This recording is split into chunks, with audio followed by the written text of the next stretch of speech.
put on my crown.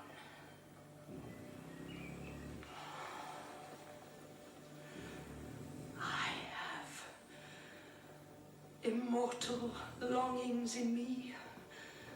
Now, no more. The juice of Egypt's grape shall moist this lip. Yeah, good Iras, quick. Methinks I hear Antony call. I see him rouse himself to praise my noble act. I hear him mock the luck of Caesar, which the gods give men to excuse their after off. Husband, I come now to that name my courage.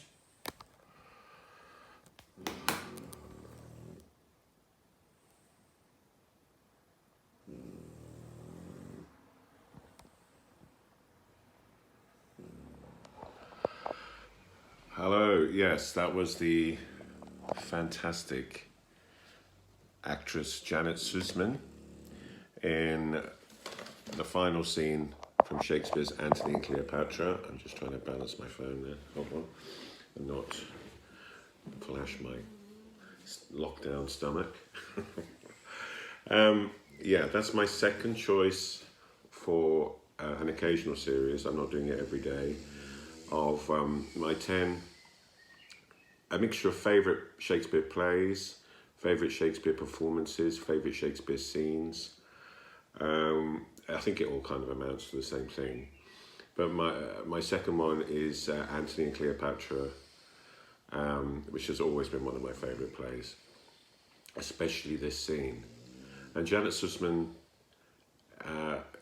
filmed it for television in the 70s.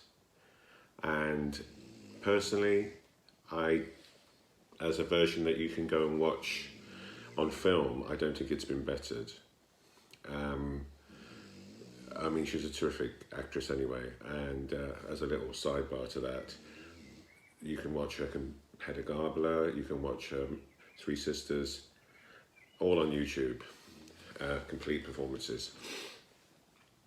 So Antony Cleopatra, I will say first of all, it's not a perfect play, and it's one of those plays that can really struggle to get a proper performance or a satisfying performance, a little bit like the opera Aida, because it's set in very exotic places. Well, it's set in Egypt, Rome, and the scenes between Egypt and Rome, you know, they go very quickly. 1 minute you're in Egypt, next minute you're in Rome.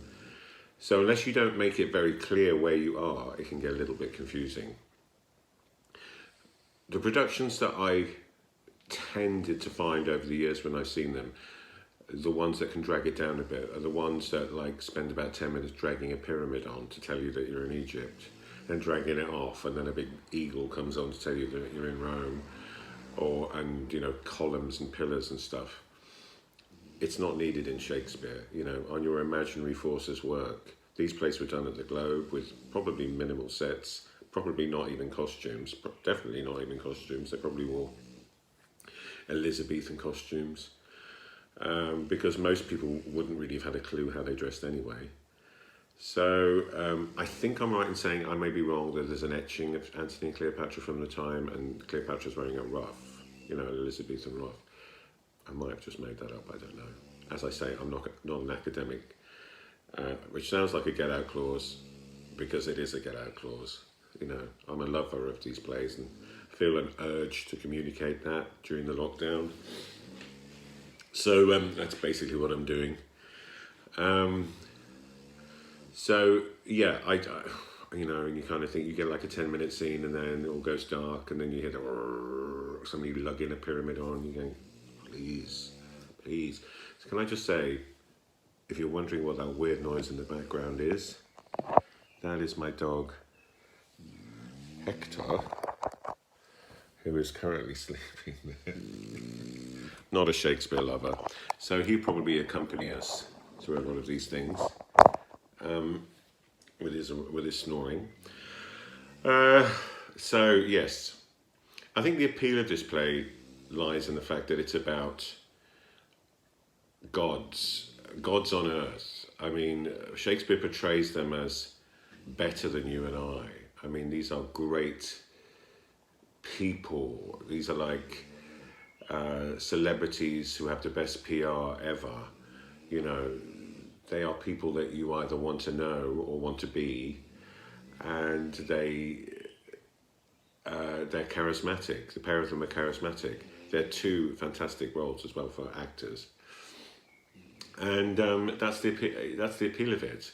It's like imagine being in the Globe and imagine looking up and seeing Cleopatra portrayed on stage, and not only portrayed on stage, but given the most beautiful language ever written. I mean, pretty much everything that comes out of her mouth is like the most fabulous poem. I mean, the line she just used in that scene I just showed you, hand me my robe, I have immortal longings in me. I mean, that's just total Shakespeare, because it's such a resonant phrase.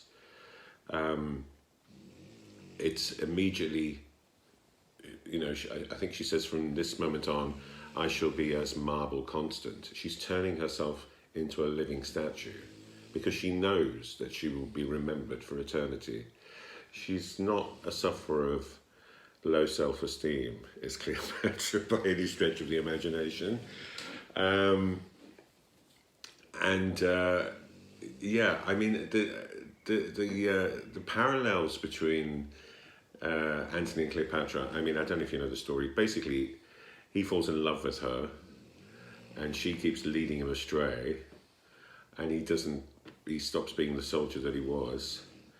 And due to sort of political wranglings back in Egypt, he ends up fighting on her side, and it all ends very tragically. And Cleopatra kills herself before being taken slave by the Romans and paraded back in Rome, sort of in a cage or like a sort of object. So she knows that's going to happen, so she commits suicide. And what she's holding in that scene I just showed you is, of course, the famous snake, which she puts to her breast and kills her. So they're really, yeah, they're like the Burton and Taylor of their day. They're like, everybody talked about them, they were scandalous, but they didn't care. They operate on a higher level than you and I, and or anybody else. And if people don't like it, then tough. And they just don't understand why anybody would dare to object. You know, Antony has a wife, doesn't seem to bother Cleopatra at all. Yeah, there's a very funny scene. He gets married during the play as a sort of political solution. She finds out about it, and those scenes are hilarious. So, you know, it's not all doom and gloom and tragedy. And Judi Dench, who I did see in this in the 80s, didn't like the production much, but she was great. Was brilliant in those scenes because she's a brilliant comedian, and her voice as well. You know, nobody delivers Shakespeare like her. Production on the whole, very boring, very big, very stodgy. Didn't solve the problem of short scenes with big sets. The productions that I've really liked, and this production is on YouTube, was one from the Globe about 5 years ago, with the actress Eve Best, who, if you're Nurse Jackie fans, you'll remember from Nurse Jackie as the English doctor. She was wonderful, and it's, you know, it was performed at the Globe, so they can't get big pyramids on there. I mean, all you need to do is like hang a flag over the back that says, you know, Egypt, Rome, Egypt. That's all you need to do. You know, you're already in the theatre, so, you know, it's a bit like I was talking about last time. You know, you just need to imagine it, really.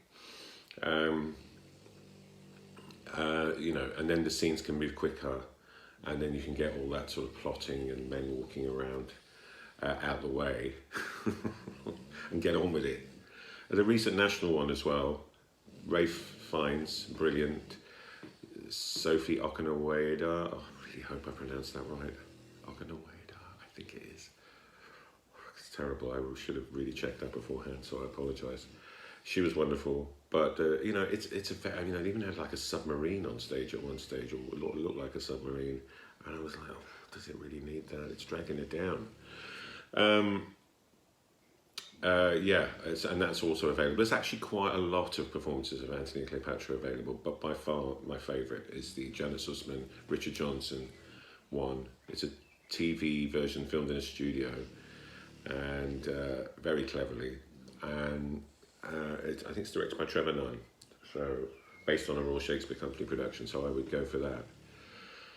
So, right, yes, I'm not going to go too long on about it because I went for 15 minutes in the last one, which was too long. So I'm going to recommend Antony and Cleopatra. Watch Janet Sussman and Richard Johnson on YouTube. Look out for amazing speeches. A wonderful speech where she said she dreams about, I dreamed there was a man called Antony or something like that. It's so gorgeous. You know, it's just full of fantastic poetry and electrifying scenes between the two of them. And, you know, have a little plot. If you don't know the play, gen up on the plot a little bit. Realise when you're in Rome, realise when you're in Egypt, and you'll be fine. Okay, right, that's Antony and Cleopatra as my second choice, and Janet Sussman, check her out. Great actress, directs now.